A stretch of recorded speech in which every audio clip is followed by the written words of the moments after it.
미국 최초 여성 대통령이 당선될지 혹은 미국 마지막 대통령이 당선될지 결정되는 날이 다가오고 있습니다. 한국 또한 우방국인 미국의 대통령 선거에 많은 관심을 기울이고 있는데요. 무엇이 중요한지 조금 더 알고 보면 재밌을 것 같아 준비했습니다. 미국 대선일인 11월 8일, 여기서 11월 8일은 미국 시민들이 선거인단을 뽑는 날이고 실제 대통령 선거일은 12월 9일이라고 합니다. 그럼에도 사람들은 미국 대통령을 선출하는 날을 11월 8일로 생각합니다.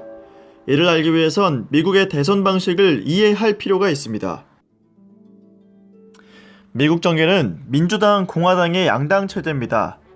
양당은 대선에 앞서 당에서 예비 후보 등록을 받고 각 주를 돌며 당원대회인 코커스와 예비선거인 프라이머리를 진행합니다. 당원대회는 각 당의 당원들만이 참여해 대의원을 뽑는 대회를 말합니다. 이 대의원들이 각 당의 후보를 최종적으로 결정하게 되는데요. 전통적으로 양당 모두 코커스는 아이오와주에서 가장 먼저 열립니다. 예비선거인 프라이머리도 거쳐 최종 후보를 결정하는데요. 각 선거구에 설치된 투표소에서 비밀 투표를 해 지지하는 후보에게 표를 던지게 됩니다.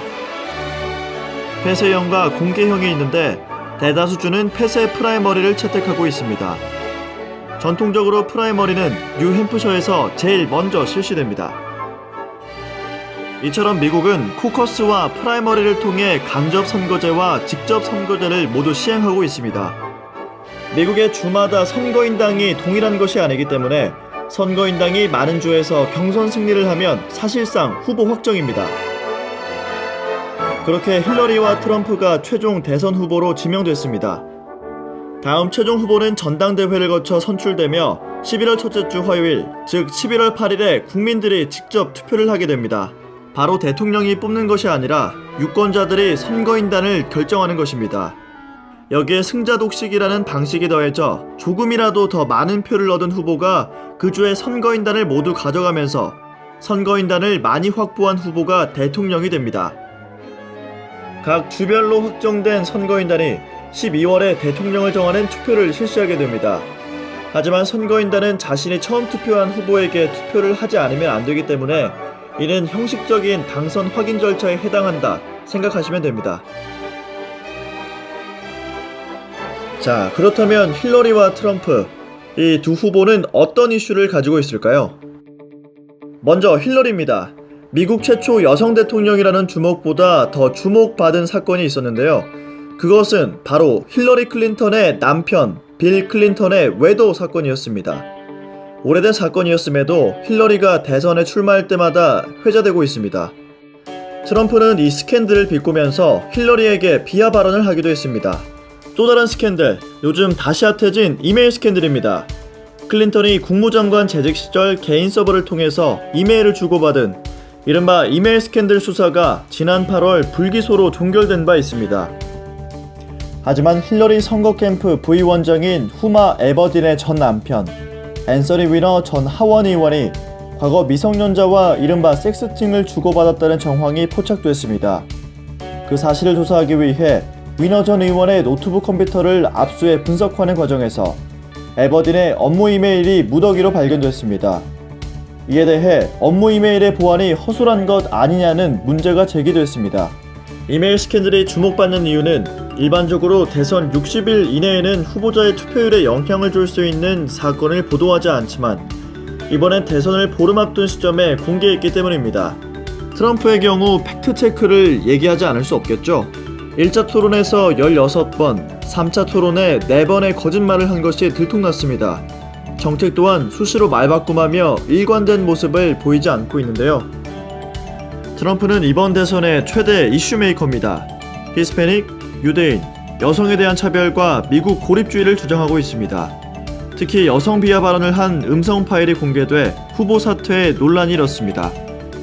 백인 우월주의를 강조하는 트럼프는 다수의 노동자가 가지고 있는 정치에 대한 불신을 자신의 지지율로 이끌려고 하는 것입니다.